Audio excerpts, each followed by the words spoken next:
오늘은 온 세상에 복음을 전파하라 라는 제목으로 말씀을 증거하겠습니다.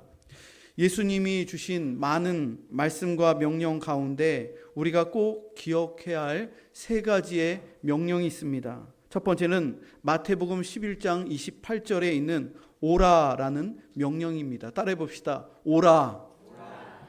오라 수고하고 무거운 짐진 자들아 다 내게로 오라. 주님께서 우리를 오라고 초청하셨습니다. 이는 죄짐에 쌓여있는 죄인들을 초청하시는 주님의 명령입니다. 그래서 우리들은 주일마다 주님께로 또 교회로 나오는 것입니다. 두 번째 명령은 요한복음 14장에 나오는 서로 사랑하라 라는 말씀입니다. 따라해 봅시다. 서로 사랑하라. 너희는 서로 사랑하라. 내가 너희를 사랑한 것 같이 너희도 서로 사랑하라. 이 말씀을 주셨습니다. 교회 안에는 사랑이 있어야 합니다. 사랑이 없으면 그 믿음도 헛된 것이 되는 것입니다. 세 번째 명령은 가라입니다. 따라해 봅시다. 가라. 너희는 가서 모든 민족을 제자로 삼아 아버지와 아들과 성령의 이름으로 세례를 베풀고 내가 너에게 분부한 모든 것을 가르쳐 지키게 하라. 주님께서 주신 지상 명령이요 선교 명령입니다.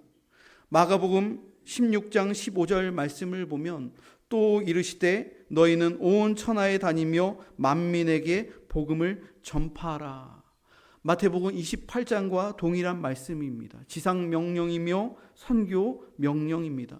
우리는 세 가지의 명령을 그리스도인의 삶 속에서 날마다 되새겨야 합니다. 수고하고 무거운 짐을 지고 있을 때마다 우리는 언제나 주님께로 나와야 합니다. 주님이 오라고 말씀하셨기 때문입니다. 그리고 우리들은 가기 전에 서로 사랑해야 합니다. 교회를 사랑의 공동체로 만들어야 합니다.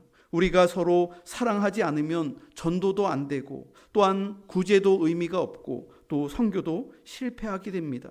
서로 사랑해야지 세상으로 나아갈 수 있는 것입니다. 오늘 본문의 선교 명령을 보면 너희는 온 천하에 다니며 만민에게 복음을 전파하라 라고 증거하셨습니다. 온 천하는 온 세상을 말합니다. 영어로 보면 whole world, 부분적인 세상이 아니라 온 세상을 말하는 것입니다. 우리는 이미 글로벌 시대를 살고 있어서 온 세상이라는 단어에 매우 익숙해져 있습니다. 그러나 그 당시 제자들의 입장에서 한번 생각해 보세요. 그때의 사람들은 온 세상의 범위가 매우 편협했습니다. 매우 제한적이었습니다. 이웃 나라도 가본 적이 없는 사람들이 대부분이었을 겁니다. 교통도 원활하지 않고 여러모로 낙후된 상태라서 지구 반대편에서 일어나는 일들에 대해서 전혀 무지하고 지극히 편협적인 그러한 시대가 신약 시대였습니다. 그러한 제자들에게 예수님은 온 세상에 복음을 전파하라고 말씀하셨습니다. 과거에 우리나라가 가지고 있었던 온 세상의 범위가 어디까지였을까요? 중국까지가 온 세상의 범위였습니다. 세상의 중심이 중국이라고 생각했습니다. 그 당시에는 유럽도 몰랐고 미국도 전혀 존재하는지도 몰랐습니다. 이러한 세계관이 언제 깨졌습니까? 구한 말부터 온 세상을 이제 깨닫게 된 것입니다. 그만큼 뒤처져서 그 제국주의 가운데 식민지로 전락하면서 세상의 범위가 중국보다 더 큰 나라, 힘이 있는 나라, 더 문명한 나라가 있는 것을 그때 알게 된 것이죠. 풍전등화와 같은 이 세상에 복음이 들어오면서 우리나라의 백성들은 온 세상에 대한 눈을 뜨게 됩니다. 유교의 그 문화권 아래에서 신분제의 그 제도에 갇혀 있었던 사람들이 복음으로 말미암아 예수 그리스도로 말미암아 이 신분제를 뛰어넘으며 자기의 인생을 개척하며 꿈과 비전을 가지며 온 세상으로 나아갈 수 있는 그 경계가 허물어지며 비전을 보게 된 것이죠. 오늘이야 미국으로 유학을 가거나 우리 사람들이 해외여행 가는 것이 너무나도 일상적인 게 되었고 보편화되었지만 그 당시의 구한말이나 식민지 시대에는 미국 유학이라는 것은 그 당시에는 달나라로 가는 것보다 더 어려운 시대가 그 일제강점기 시대였다고 합니다. 영락교회의 한경직 목사님이 미국 유학을 그때 당시에 가셨는데 1929년에 프리스턴 신학교를 그때 졸업했다고 합니다. 그 많은 졸업생 중에 수백 명의 그 졸업생 중에 동양인은 한경직 목사님 단 한 사람이 유일했다고 합니다. 그때 미국으로 유학 가는 게 한경직 목사님 말이 우리나라에서 식민지 시대에 미국이 로켓을 쏴서 달나라 가는 것보다 유학 가는 게 더 어려운 그러한 시대였다고 그렇게 말을 하셨어요. 다 사진을 찍으니까 백인이고 혼자 동양 사람이에요. 그래서 학생들이 볼 때 매우 희한하게 원숭이 그렇게 봤다고 그렇게 합니다. 주님의 복음이 이 땅에 뿌려지고 뿌리가 내리고 또 많은 교단과 교회가 부흥하면서 교회가 복을 받았고 성도들이 복을 받았습니다. 대한민국이 복을 받았습니다. 우리 마음속에는 우리나라, 우리 가족, 우리 교회, 우리 이웃의 문제가 항상 시급합니다. 하지만 동시에 우리는 온 세상을 품어야 합니다. 지구 반대편에 있는 우리가 한 번도 가보지 못한 나라일지라도 그 나라의 기도 제목을 우리의 기도 제목으로 삼아야 합니다. 주님께서는 갈릴리에 갇혀있는 제자들에게 예루살렘과 온 유대와 사마리아와 땅끝까지 품을 수 있는, 온 세상을 품을 수 있는 선교적인 사명을 그 제자들에게 주신 것입니다. 여러분, 대한민국이 어떤 나라가 되었습니까? 온 세상을 향해서 힘차게 뻗어나가는 글로벌한 나라가 되었습니다. 과거에는 필리핀보다도 또 태국보다도 못 살던 나라가 우리나라였습니다. 복음으로 말미암아 세계인들이 인정하는 나라가 되었고 한류 문화가 미국과 유럽과 세계 곳곳에 그렇게 들어가서 굉장히 문화적으로 강국이 되었습니다. 6.25 전쟁 때까지 우리나라는 구제 대상이었고 선교지였던 나라가 우리나라였습니다. 그런데 우리나라가 이제는 선진국이 되었고 또 선교 대국이 되었습니다. 특별히 올해 제4차 세계 로잔 대회가 인천 송도에서 있습니다. 로잔 대회는 세계 복음주의 교회가 특별한 때마다 개최하는 굉장히 중요한 총회입니다. 첫 번째 로잔 대회가 1974년 스위스 로잔에서 있었습니다. 그리고 2차 로잔 대회는 1989년 필리핀 마닐라에서 개최하였습니다. 그리고 3차 로잔 대회가 2010년 남아프리카 공화국 케이프 타운에서 열렸습니다. 그리고 제4차 로잔 대회가 2024년 대한민국 송도에서 개최되는 것입니다. 전 세계의 220여 개국의 나라에 속해 있는 신학자들과 목회자들 대표들이 한자리에 모이는 글로벌한 총회가 로잔 대회입니다. 쉽게 풀이해서 말하면 그 시기가 불규칙적인데 중요한 때마다 14년 혹은 15년에 한 번씩, 어쩌면 올림픽이나 월드컵보다도 더 긴 텀을 두고 10년이 넘는 그 텀을 두고 이 로잔 대회가 세계 주요한 나라와 도시에서 열리게 되는데, 그냥 쉽게 생각한다면 온 세계 교회 올림픽이라고 생각하면 쉬울 것입니다. 이런 대회가 우리나라에서 올해 가을에 9월 달에 열린다는 거예요. 로잔 대회에 중요한 표가 있습니다. 온 교회가 온 세상에 온전한 복음을 전한다. 홀 처치, 홀 월드, 홀 가스펠. 온 교회가, 세계 온 교회가 온 세상 열방을 향해서 홀 가스펠, 온전한 복음, 풀 가스펠, 그 복음을 온 세상에 전한다는 거예요. 세계 온 교회가 온 세상에 나아가 온전한 복음을 함께 전하고자 하는 그러한 취지죠.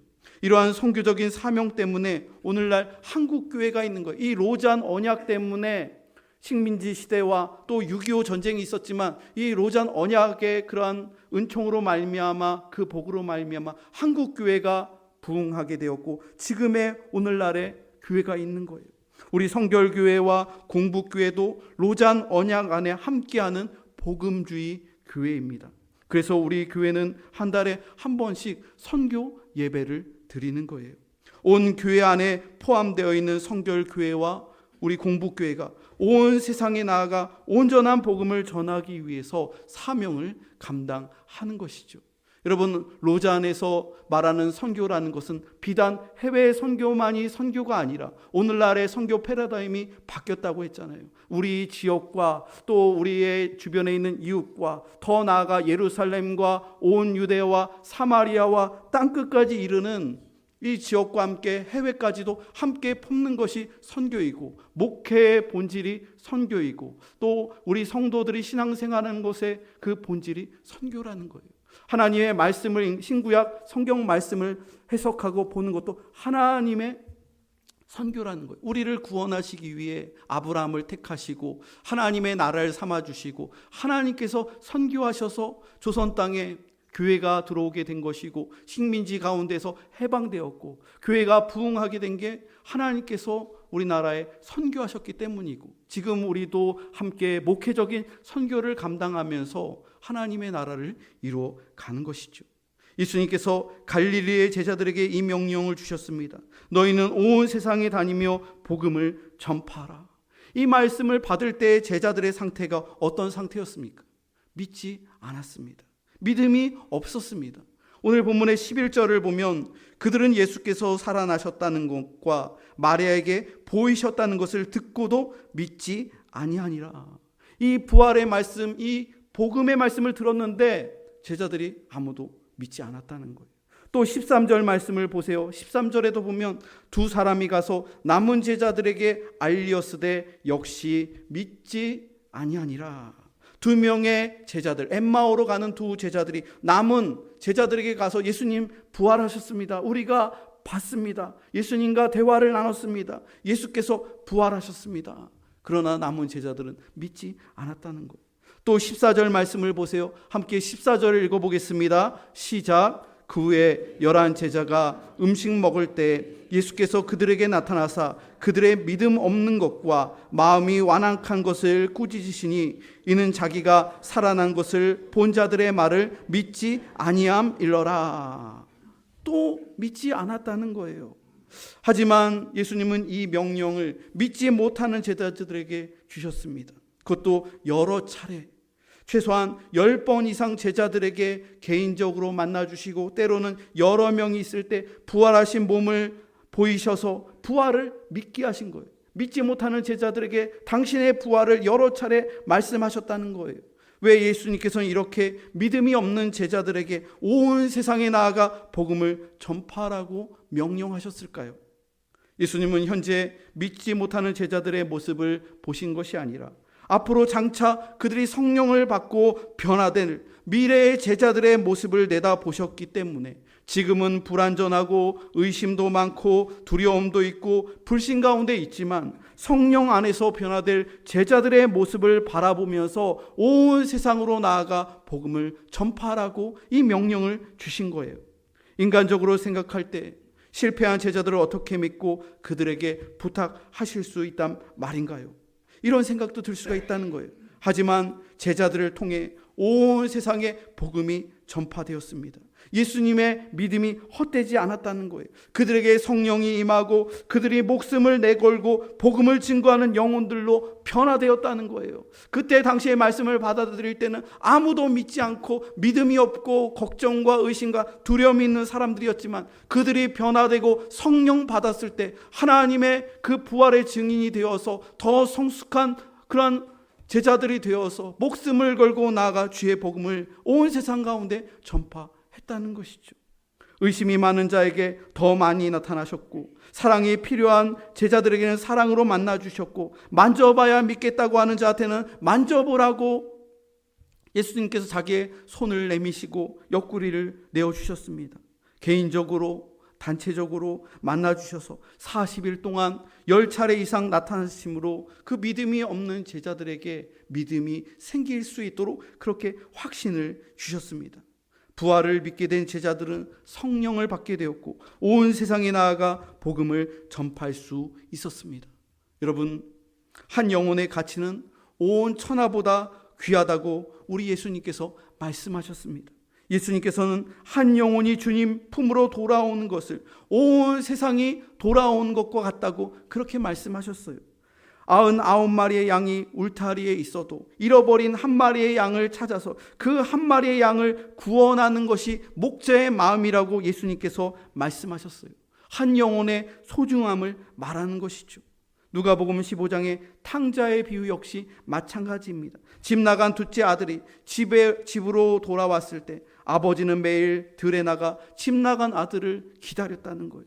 집 나간 아들이 철이 들어서 아버지 품으로 눈물 콧물 흘리고 집으로 돌아왔을 때 아버지는 아들을 무조건적으로 용서해주며 품에 안으며 그 아들을 깨끗하게 목욕시키고 제일 좋은 옷을 입히고 손에는 금 가락지를 끼워주고 목에는 금 목걸이를 둘러주고 성대한 잔치를 그 아들을 위해서 열어주었습니다. 잃어버린 한 영혼이 돌아왔기 때문에 그런 것이지요. 오늘 말씀을 보면은 16절 말씀에 믿고 세례를 받는 사람은 구원을 얻을 것이요 믿지 않는 사람은 정죄를 받으리라, 이렇게 말씀하고 있습니다. 믿고 세례를 받는 사람은 구원을 얻을 것이요 믿지 않는 사람은 정죄를 받는다. 무슨 말씀인가요? 쉽게 말해서 예수 천당, 불신 지옥이라는 거예요. 예수를 믿고 세례를 받으면 구원을 얻지만 예수를 믿지 않으면 구원을 받지 못한다는 것이죠. 여러분, 한 사람이 믿음이 생기고 세례를 받으면 천국에서는 천국 잔치가 열린다는 거예요. 하늘의 천군 천사들이 모두 일어나서 한 사람이 돌아올 때, 한 사람이 하나님의 자녀가 될 때 그 하늘나라의 천군 천사들이 일어나서 한 천하보다도 귀한 그 영혼을 위해서, 그 영혼이 주님께로 돌아왔기 때문에 다 일어나서 기쁨의 박수를 친다는 거예요. 오늘 16절의 말씀을 보면 구원받기 위해서 꼭 세례를 받아야 한다고 이 말씀을 보면 그렇게 생각할 수도 있습니다. 하지만 여러분, 믿고 세례를 받아야 됩니다. 강조점이 믿음에 있는 거예요. 세례의 강조점이 있는 게 아니라 믿음에 있는 거예요. 세례 예식은 받았지만 믿음이 없으면 그 세례는 별로 효력이 없는 거예요. 하지만 믿는 사람은 반드시 세례를 받아야 됩니다. 구원받기 위해서 세례를 받는 것이 아니라 구원받았기 때문에, 믿음이 생겼기 때문에 세례를 받는 것이죠. 여러분, 세례는 예수님과 연합한다는 것을 의미합니다. 그리스도 예수와 연합하는 거예요. 예수님의 죽으심과 부활에 함께 동참하는 것을 의미하는 거예요. 하나님께서는 이렇게 믿는 자들에게 놀라운 표적을 약속하셨습니다. 오늘 본문의 17절과 18절 말씀을 보십시오. 17절과 18절 말씀을 함께 읽어보겠습니다. 시작. 믿는 자들에게는 이런 표적이 따르리니 곧 그들이 내 이름으로 귀신을 쫓아내며 새 방언을 말하며 뱀을 집어 올리며 무슨 독을 마실지라도 해를 받지 아니하며 병든 사람에게 손을 얹은즉 나으리라 하시더라. 여러분, 우리들은 이 17절과 18절 말씀을 읽고 해석할 때 조심해야 할 부분이 있습니다. 예수 믿으면 표적이 나타난다고 해서, 귀신을 쫓아낸다고 해서, 환자를 안찰한다고 해서 마구 때리고 폭행하고, 그게 뜨겁게 기도하는 거라고 그렇게 머리를 때리고 또 몸을 때리고, 또 혹은 그 사람이 귀신 들렸다고 해서, 사탄 마귀가 들렸다고 해서 감금을 하는 그러한 일부 기도원의 은사자들이 있습니다. 정신질환이 있는데 그러면 정신과에 가서 약물을 투여하고 또 주사를 맞고 상담해야 할 그 환자를 영적인 병이 걸렸다고 해서 기도원에 자물쇠로 감금해놓고 밥도 제대로 주지 않고 마치 죄인인 것처럼, 그리고 막 때리고 구타하고, 그래서 돌아가시는 분들이 일부 있어요. 잘못된 거예요.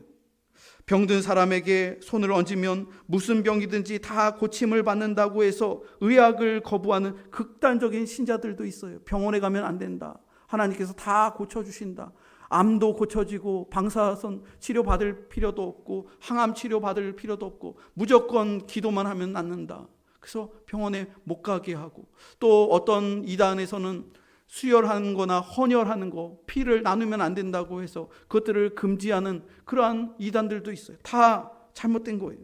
여러분, 예수 믿는 사람들은 누구나 이렇게 행할 수 있다고 생각하는 것은 매우 위험한 발상입니다.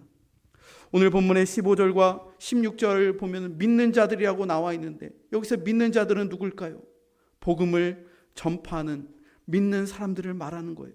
복음을 전파하는 일에 헌신하는 자들이 복음을 전파하면서 나타날 수 있는 위험이 있다는 거예요. 선교지에서, 때로는 목회 사역지에서 복음을 전파하는 믿는 이들이 헌신할 때 때로는 뱀에 물리기도 하고, 때로는 독을 마실 수도 있고, 때로는 열대 지역에서 모기에 물려서 말라리아나 댕기열에 여러 차례 걸릴 수도 있다는 거예요. 그 지역에 병원이 없거나 의료 환경이 매우 열악해서 병원에 갈 수 없는 그러한 처지에 놓여 있는 선교사들과 또 자녀들이 있다는 거예요. 목회지의 상황 역시도 마찬가지예요. 이런 선교적인 상황, 이러한 목회적인 상황, 또 이러한 사역적인 상황 속에서 복음을 증거할 때 주님께서 일으켜주시는 그 표적이 오늘의 말씀이라는 거예요. 그냥 내가 한번 독을 마시고 한번 뱀에 물려보고 뭔가 그 쇼하는 것처럼 그렇게 자기 자신의 믿음을 자랑하려고 과시하려고 하는 것은 믿음이 아니라는 거예요. 주의 말씀을 증거하다가 정말로 어쩔 수 없이 독을 마셔야 되고 어쩔 수 없는 상황 속에서 질병에 걸리고, 그때 하나님께서 특별한 은총을 부어주시는 것이지, 그냥 멀쩡한 상태에서 내가 믿음이 굳세니까 십자가에 매달려서 그냥 못을 박아보기도 하고 독을 마셔보기도 하고, 다 잘못된 위험한 이단적인 신앙이죠. 사도행전 28장에 보면 바울은 독사에 물려도 죽지 않았습니다. 그가 특이 체질이어서 맹독에도 끄떡 없는 걸까요? 아니에요. 섬 사람들은 독사에게 물린 바울이 신의 저주를 받은 살인자라고 정죄를 했어요. 배가 파손해서 그 배에서 헤엄쳐서 살아나온 수백 명의 사람 가운데서 바울이 젖은 몸을 말리다가 수풀에서 갑자기 독사가 나와서 바울을 물어버리니까 그 섬 사람의 원주민들이 저 사람은 얼마나 큰 살인죄를 저질렀으면 그 난파된 배에서 살았는데 여기 나와서 뱀에게 물려서 죽느냐, 그렇게 정죄를 했다는 거예요. 그런데 하나님께서 바울을 지켜 보호해 주셨습니다.